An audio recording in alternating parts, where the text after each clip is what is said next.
So hello everyone, welcome back to my channel steno by संग्राम.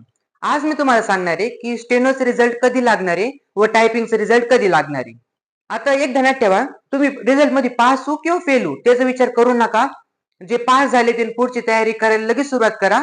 आणि जे fail होणार आहेत म्हणजे फेल झाले समजा, तर त्यांनी काय करायचंय, हे 6 महिने तुमच्याकडे पुन्हा त्याची पुन्हा तयारी करून तुम्हाला पुढचे पेपर द्यायसाठी रेडी व्हायचे.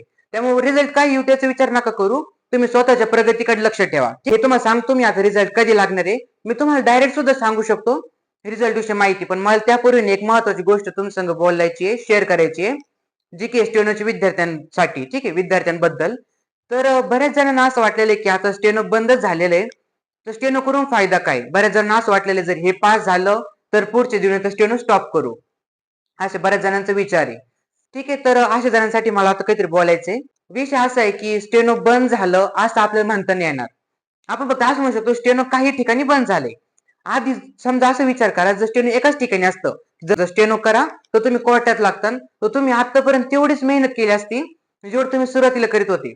पण आता काय झालंय, 10 ठिकाणी स्टेनो होतं, 9 ठिकाणी तुम्ही बंद केलंय, तर तुम्हाला असं वाटतं एका ठिकाणी करून काय फायदा.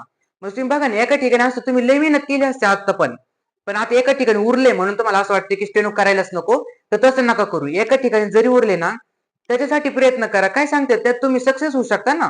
त्यामुळे असं नका समजू की आता जर फेल झालो तर आता स्टेनोस पेपर नकोच द्यायला, किंवा पास झालो तरी पण आता देऊ सोडून विषय.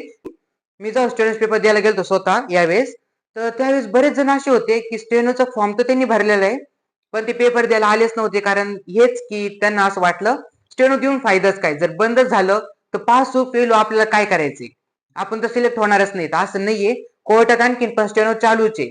मला कमेंट सुद्धा आले होते याच्याविषयी सुद्धा की सर स्टेनोचं बंद झालं असं ऐकायला आलं, तर आम्ही स्टेनो करू का नको. तर माझं हे सजेशन आहे, तुम्ही स्टेनो करा. कोर्टात आणखीन पण चालू आहे ना स्टेनो. जर सगळं बंद झालं असतं ना तर मग मी सांगितलं असतं की स्टेनो नका करू. पण आणखीन केंद्रात बी बऱ्याच आहे नाही का, SSC स्टेनोग्राफर म्हणून आहे, कोर्टामध्ये आपल्या स्टेनोग्राफर आहे ना. त्यामुळे तुम्ही विषय सोडून नका देऊ. स्टेनोचा पेपर हार्ड जो म्हणजे पास हो फेल हो, पुढचे पेपर देत राहा, तुम्हाला याचा नक्कीच फायदा होणार आहे. त्या ठिकाणी आणखीन पण स्टेनो आहे, ते तुम्ही 100% द्या आणि त्याच्यामध्ये स्टेनोग्राफर होऊन या. ठीक आहे, बस चला आता सांगतो तुम्हाला रिझल्ट कधी लागणार आहे. पण मला एक सांगा, तुम्ही पास होता का फेल होता, तुम्हाला काय वाटतंय, पास की फेल? कमेंट मध्ये सांगा की तुम्ही पास होणार आहे की फेल होणार आहे. आणि रिझल्ट आल्यावर सांगा तुम्ही जे बोलले होते तेच बरोबर आहे की नाही, नाही का. तुम्ही पास झाले तर मला नक्की सांगा, फेल झाले तरी पण सांगा, काहीच अडचण नाही.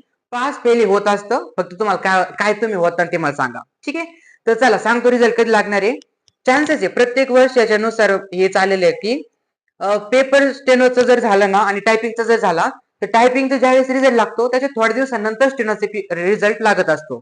तर टायपिंगचा रिझल्ट लागणार आहे सप्टेंबर महिन्याच्या फर्स्ट वीक मध्ये, आणि याच्या थोड्या दिवसानंतर स्टेनोचा रिझल्ट लागणार आहे. जे की माझ्या अंदाज असं ऑफिशियल कोणी अनाऊन्स नाही केलेलं की या वेळेस रिझल्ट लागणार आहे. प्रत्येक वेळेसचा अंदाज मी लावतोय की असा अंदाज आहे माझा की सप्टेंबरच्या फर्स्ट वीक मध्ये टायपिंगचा रिझल्ट लागेल व सप्टेंबरच्या सेकंड वीक मध्ये स्टेनोचा रिझल्ट लागणार आहे. तर रिझल्ट पास हो फेल हो, मी पुन्हा हे सांगतोय का, स्टेनोचा रिझल्ट काही असू तुम्हाला पुढची तयारी करीत राहायची. फेल झाले पुन्हा त्याचं प्रॅक्टिस करून मग पुढचा पेपर द्या. ओके, मिळू आपण पुढच्या व्हिडिओ मध्ये. बाय.